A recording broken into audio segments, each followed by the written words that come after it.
Welcome to tip 2. Before I go into any detail about the truth about losing body fat in certain areas, I want to ask you a question. How do I slim down my stomach? How do I lose fat around my love handles? What do I do if I want to tone or reduce the size of my bum? What comes to mind when I ask those questions?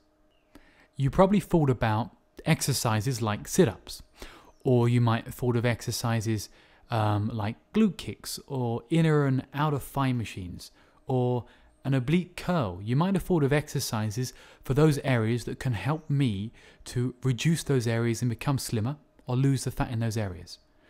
What if I was to tell you that that's not true? What if I was to tell you that exercising those areas doesn't necessarily reduce the fat in those areas? Actually, it doesn't isolate and reduce the fat in those areas at all. What if I was to tell you that if you're doing it for that reason, that's a big waste of time?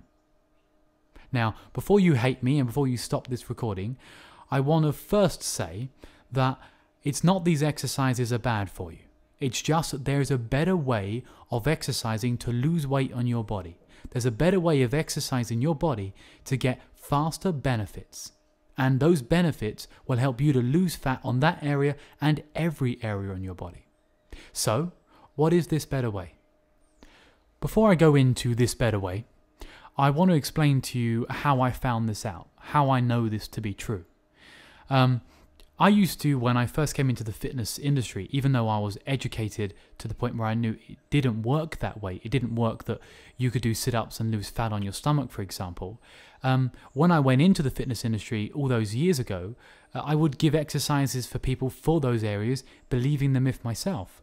And very often, my clients would get benefits. They would become stronger, they would get more muscles, and they would lose weight, they would lose body fat. But very often they wouldn't lose body fat on the desired areas. So it would be a case of, oh, I'm exercising my bums, tums and thighs, but they're still the biggest areas. And I would say, oh, well, maybe you're building muscles on those areas and they are reducing fat at the same time as well. And, that seemed to make sense. And yeah, that's how the conversations often went. But the real truth of it was, I was giving them exercises for areas that didn't have the desired effect. They didn't really work the way that they and I believed they did. So I decided to look into it, to have a little look at the science behind body fat reduction, how to reduce a certain area. And the more I looked into it, I found that it simply wasn't true. I remember a study that was done on tennis players, female and male tennis players.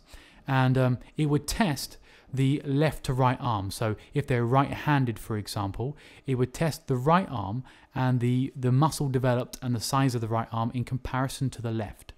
And very often for males, it was, I think, 2.25 centimeters bigger on the right arm than it was on the left. And for women, it was something like 1.3. Then they tested the body fat, the fat around those areas, because the concept works the same. If one muscle, if one area is working out more, then you should be burning the fat around that area, just like doing sit-ups and burning the fat around the stomach. So they figured, if it is true, if spot reduction does exist, if you can reduce an area from exercising the muscle in that area, then they should have a slimmer or less body fat on the right arm than they do on the left. And what did they find out? Well, they found out that it was exactly the same left to right. That's right, there was no difference. So what really do we take from this?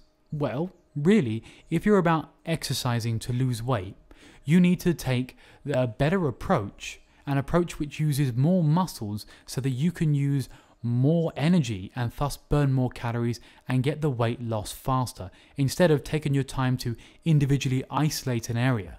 Because you're not really getting the benefit of reducing the body fat in that area. What you're doing is doing less exercise, spending more time in the gyms, which most people hate anyway, and just really not getting the benefit from that.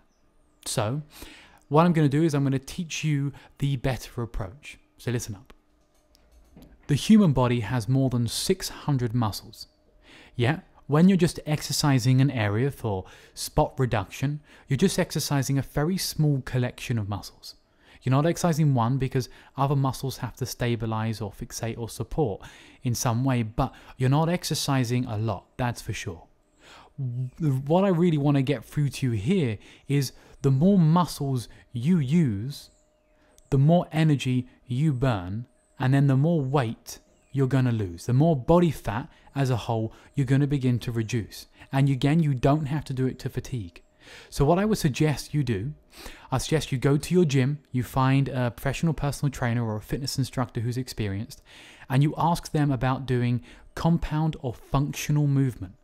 That basically is movements where we use multi-joints, where we use the whole body as a unit to achieve a movement. So for example, you might be familiar with a lunge or a squat, or picking something off the floor, which is known in technical terms as a deadlift in exercise. These exercises use a lot of muscles and they burn a lot of energy, and they help to reduce a lot more fat. I mean, additional to that, because you're using movements which are natural, they help your body to maintain strong and to be free from injury, free from things like back pains or knee pains. So it helps you to build strength in your body as well. So very importantly, don't be sitting down on the machine and just bending or extending your knee. Try and think about, instead of that, doing a lunge. And that's going to use a lot more muscles. Again, it's going to give you benefits faster. So you can spend 1 minute on a machine or 1 minute doing a functional exercise. The functional exercise wins hands down and is going to get you to where you want to be faster. Okay, let's look at number 2.